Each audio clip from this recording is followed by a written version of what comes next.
ඉතින් වෙනද වගේම මාව බලන්න ආපු ඔයාලා ආදරෙන් පිළිගන්නවා. ඉතින් කොහොමද ඔයාලට? හරිම රස්නේ නේද මේ දවස්වල? කොයි තරම් සීතල පැත්තක වුණත් ඔයා ඉන්නේ මන් දන්නවා මේ දවස්වල ගොඩාක් රස්නේ. ඒක වට දරා ගන්න බෑ කියලා. විශේෂයෙන්ම අපි මේ දවස්වල හිතන්න ඕනේ අපේ චූටි පැටව් ඒ වගේම අපේ ගෙවල් වල ඉන්න වයසක අම්මලා තාත්තලා ආච්චිලා සේයලා ඒ ගැන. මොකද මේ අධික උෂ්ණත්වය නිසා අපේ ඇඟ විචලන තත්ත්වයට පත් වෙන්න පුළුවන්. චූටි පැටවුන්ට ඒ වගේම වැඩිහිටියන්ට මේක ටිකක් දරා ගන්න අමාරුයි. එයාලා වතුර බොන්න වැඩි ආස නැත්තම් ඔයාලට පුළුවන් එයාලා ආස විදිහ මොනවා හරි පානයක් හදලා දෙන්න.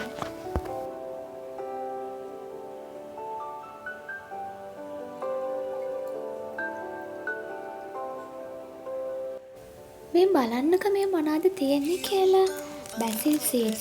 ඒ කියන්නේ අපි සාමාන්‍යයෙන් කසකසායට කියන්නේ ඒවට. ඔයාලා ඉතින් හැමෝම ඒක ගැන දන්නවනේ. අපේ ඇඟ සිසිල් කරන්න ගොඩාක් උදව් වෙන දෙයක් තමයි කසකසායට කියන්නේ. ඔයාට නිතරම සෙම හැදෙනවා නම් හෙම්බිරිස්සාව හැදෙනවා නම් චුට්ටක් හිතන්න කසකසා බොන්න කලින්. මොකද සමහරුන්ට කසකසායට වලට ඒ තත්ත්වය ටිකක් වැඩි වෙනවා. ඉතින් මන් දැන් යන්නේ මගේ කෑම ටික හදාගන්න. අද මට වුණා මගේ බත් එක ගෑස් එකේ තියාගන්න. මොකද රයිස් කුකර් එක වුණා හරි ප්‍රශ්නයක් වෙලා. ගෑස් එකේ බත් එක උයා ගන්න එක ලොකු වැඩක් වෙලා තිබ්බ මට. මගේ ආදරණීය යාළුවෙක් තමයි කියලා දුන්නේ ගෑස් එකේ බත් එක උයා ගන්න විදිය. ආදරණීය අනුනාගේ මම මේ වෙලාවේ ආදරෙන් මතක් කරන ඔයා තමයි මට මේක කියලා දුන්න හදද. ඉතින් දරලිපේ හරි ගෑස් එකේ හරි බත් එක උයාගද්දී මුලින්ම අපි ගින්දර වැඩියෙන් තමයි උයාගන්නේ. ඒ වෙලාවේ මොනවත් පියනකින් ඒ භාජනය වහන්නේ නැහැ. ඊට පස්සේ පෙන දාලා බත් එකේ වතුර හිඳෙනවානේ. ඒ වෙලාවට අපි පුළුවන් තරම් ගින්දර අඩු කරලා ඒක දරලිපක් වුණත් කමන්නේ. ගෑස් එක වුණත් කමන්නේ. පුළුවන් තරම් ගින්දර අඩු කරලා පියනකින් වහලා තියෙනවා. එතකොට අඩිය අල්ලන්නෙත් නෑ, ඇට්ටකුණා වෙන්නෙත් නෑ. බත් එක හොඳට උයා ගන්න පුළුවන්. මම ගොඩක් ආසයි පලා වර්ග කන්න. ඒ නිසා ගොඩක් වෙලාවට පුළුවන් තරම් උත්සාහ කරනවා පලා වර්ගයක් කෑම වේලකට එකතු කරගන්න. කංකුන් ඉතින් එක එක විදිහට හදන්න පුළුවන් නේද? අද මං හිතුවා නිකන් පෙරට දාලා ගන්නවා කියලා. ඒ නිසා කොහොමත් මං කංකුන් මැල්ලුම විදිහට හදන්න නැත්තම් ගොඩක් වෙලාවට ටිකක් ලොකුවට තමයි කපලා ගන්න. වෙලාවට අතින් කඩලත් එහෙමත් ගන්නවා. මන් දන්නවා මගෙත් එක්ක එකතු වෙලා ඉන්න ඔයාලා ගොඩාක් රසට එක එක විදිහට කැම දර්දි හදන්න දන්නවා කියලා. ඔයාලා කොහොමද කංකුම් හදන්නේ කියලා වෙනස් ක්‍රමවලට මට පොඩ්ඩක් කමෙන්ට් එකක් දාන්නකෝ. ඒකට අනිත් අයත් දැනගන්නවනේ. අපිට පුළුවන් YouTube හරහා අපේ දැනුම බෙදා ගන්න නේද? මගෙත් එක්ක මගේ වීඩියෝස් බලන්න එකතු වෙන ප්‍රමාණය ඊටම කුඩා ප්‍රමාණයක් වුණත් මම හරිම ආසාවෙන් තමයි මේ වීඩියෝස් ඔයාලට අරගෙන එන්නේ.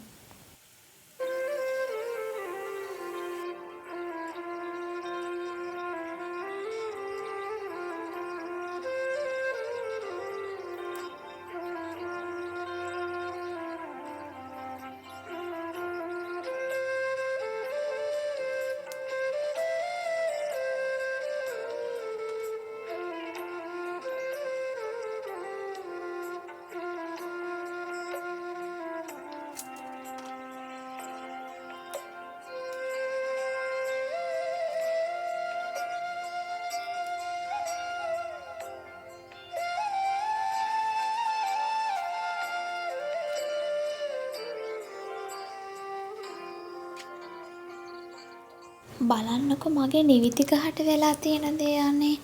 ඒක හොඳට තිබිලා දැන් මොන හරි රෝගයක් හැදිලා. ඒ නිසා මං අද ඒ ටික කපලා දාන්න හිතුවා. එතකොට අලුතෙන් ලියලා ලෙයිනේ. ඒත් එක්කම මිරිස් තිබුණා. මේ වේලෙන්න දාලා තිබිච්ච ටිකක්. ඒ ටිකත් පොඩ්ඩක් පැල හදා ගන්න කියලා තමයි මේ බැලුවේ. දාස් මම මේ හදාගන්න ඇත්තටම මේ උත්සාහ කරන්නේ එළවලු පැළවලට හැදෙන ඒ කියන්නේ පලිබෝධකයෝ එළවලු පැළවලට එන පලිබෝධකයෝ ඒ සුවඳට ආස නෑනේ. එතකොට ඒවෙන් අපිට අපේ පැළ ඒ කියන්නේ එළවලු පැළ කුඩාවදීදී අපිට ඒව පරිස්සම් කරගන්න පුළුවන් ඒ නිසා.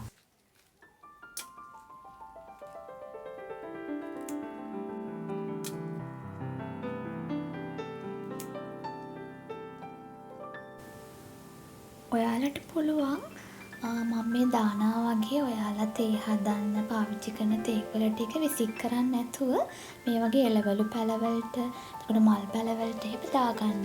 මොකද තේකොළවල නයිට්‍රජන් තියෙන නිසා ඒක ගහේ විශේෂයෙන්ම ශාක පත්‍ර හදන්න ගොඩාක් උදව් වෙනවා. ඒ නිසා ඒ වගේ දේවල් දාගන්න පුළුවන්.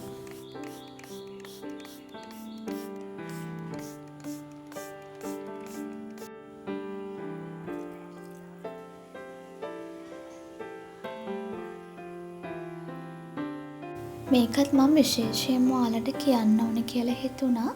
මම මේ මල් පෝච්චියක තමයි ඔයාලට ඕන භාජනයක් ගන්න පුළුවන් ප්ලාස්ටික් භාජනයක්.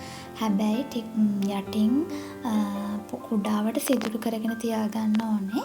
ඒ නිසා මල් පෝච්චිය ගොඩක්ම හොඳයි. ඔයාලා ඉවත දාන එදිනෙදා උයන්න පාවිච්චි කළා ඉවත දාන එළවලු කොටස් තියෙනවානේ. එතකොට ඒව උයලා කියන්නේ උයලා තියෙන මාළු පිණි ව්‍යංජන බත් විසික් කරන ඒවා නෙවෙයි. අපි උයන්න ගන්න දේවල් තියෙනවනේ එළවලු, පලා වර්ගවල අපි ඉවත දාන කොටස්. එතකොට ඒ වගේ මේකට තේකොළ දාන්න පුළුවන්, සුදු ලුණු පොතු, ලුණු පොතු, ඒ වගේම බිත්තර කටු ඕන දෙයක් දාන්න පුළුවන්. එහෙම දේවල් පාවිච්චි කරලා අපිට ගෙදරම කොම්පෝස්ට් හදාගන්න පුළුවන්. මම එහෙම කරනවා. ඒ නිසා තමයි ඔයාලටත් කියන්නේ යම්කිසි කාලයක් ගත වුණත් අපිට ඒක ඉතාමත්ම හොඳයි. මොකද අපිට ගෙදර හදන එළියෙන් ගන්න නැතුව පොහොර අපි හදන එළවලු පැලයකට උනත් ඒක පාවිච්චි කරන්න පුළුවන් නේද? මං ඔයාලට පෙන්නුවා වගේ සාමාන්‍ය ප්‍රමාණයක් වෙනකන් ටිකක් දාලා ඊට පස්සේ ඔයාලට පුළුවන් පස් තට්ටුවක් දාන්න. එක කොම්පෝස්ට් උනොත් වැඩියෙන් හොඳයි. කොම්පෝස්ට් නැත්තම් ඔයාලා මොනවා හරි ගෙදර තියෙන පස් තට්ටුවක් දාන්න. ඊට පස්සේ ආයෙත් ලේයර් එකක් අර වගේම ඉවිත දාන එළවලු කැබලි ඒවා ටික දාන්න. ආයෙත් සාමාන්‍ය ප්‍රමාණයට පිරුණාම ආයෙත් කොම්පෝස්ට් ලේයර් එකක් දාගන්න. ඒක ඒ කියන්නේ වැහෙන මට්ටමට ගොඩක් ඒ කියන්නේ ගොඩක් ඝනකම වෙන්න ඕනේ නැහැ තට්ටුව. එහෙම දාගත්තාම හොඳටම ඇති. ඔයාලා ලුණු ගෙනාවාම ඒවා වල සමහරවිට තැම්බිලා වගේ එහෙම නැත්නම් ඒවා අර කුණු වෙන්න ගිහිල්ලා වගේ තියෙනවනේ. එතකොට ඔයාලට පුළුවන් අර මම ඔයාලට පෙන්නවා වගේ ඒව පැල කරගන්න. එහෙම වුණාම අපිට ඒව වලින් ලුණු කොළ ගන්න පුළුවන්. වැඩි කාලයක් යන්නේ නැහැ හැදෙන්න.